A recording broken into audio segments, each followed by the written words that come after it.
देखिए, मैं एक बात स्पष्ट करना चाहता हूं। एक इंटरिम बेल सुप्रीम कोर्ट ने सिर्फ और सिर्फ चुनाव प्रचार के लिए इनको दिया है। उन्होंने सुप्रीम कोर्ट के सामने केस दायर किया था कि मेरी अरेस्ट गलत है, जो सुप्रीम कोर्ट ने नहीं माना। फिर प्रेयर मॉडिफाई किया कि मुझे बेल दिया जाए, वो भी सुप्रीम कोर्ट ने नहीं माना। सिर्फ और सिर्फ चुनाव प्रचार करने के लिए 1 तारीख तक का बेल दिया गया है और 2 तारीख को उनको फिर से एजेंसियों के सामने सरेंडर करना है। और अगर अरविंद केजरीवाल इस चीज को क्लीन चिट मानते हैं तो मुझे लगता है इनकी कानून की समझ बड़ी निर्बल है। देखिए, मैं एक बात स्पष्ट करना चाहता हूं। एक इंटरिम बेल सुप्रीम कोर्ट ने सिर्फ और सिर्फ चुनाव प्रचार के लिए इनको दिया है। उन्होंने सुप्रीम कोर्ट के सामने केस दायर किया था कि मेरी अरेस्ट गलत है, जो सुप्रीम कोर्ट ने नहीं माना। फिर प्रेयर मॉडिफाई किया कि मुझे बेल दिया जाए, वो भी सुप्रीम कोर्ट ने नहीं माना। सिर्फ और सिर्फ चुनाव प्रचार करने के लिए 1 तारीख तक का बेल दिया गया है और 2 तारीख को उनको फिर से एजेंसियों के सामने सरेंडर करना है।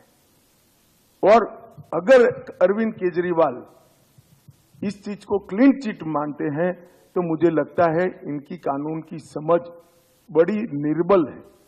देखिए, मैं एक बात स्पष्ट करना चाहता हूं। एक इंटरिम बेल सुप्रीम कोर्ट ने सिर्फ और सिर्फ चुनाव प्रचार के लिए इनको दिया है।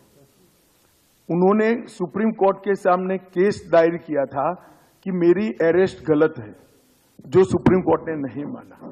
फिर प्रेयर मॉडिफाई किया कि मुझे बेल दिया जाए, वो भी सुप्रीम कोर्ट ने नहीं माना।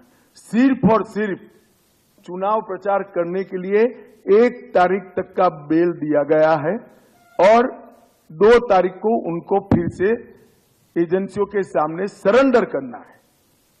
और अगर अरविंद केजरीवाल इस चीज को क्लीन चिट मानते हैं तो मुझे लगता है इनकी कानून की समझ बड़ी निर्बल है।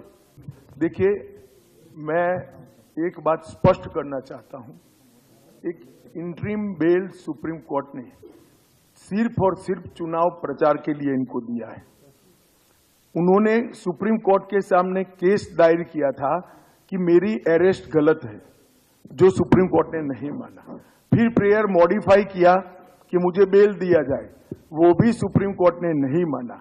सिर्फ और सिर्फ चुनाव प्रचार करने के लिए 1 तारीख तक का बेल दिया गया है और 2 तारीख को उनको फिर से एजेंसियों के सामने सरेंडर करना है।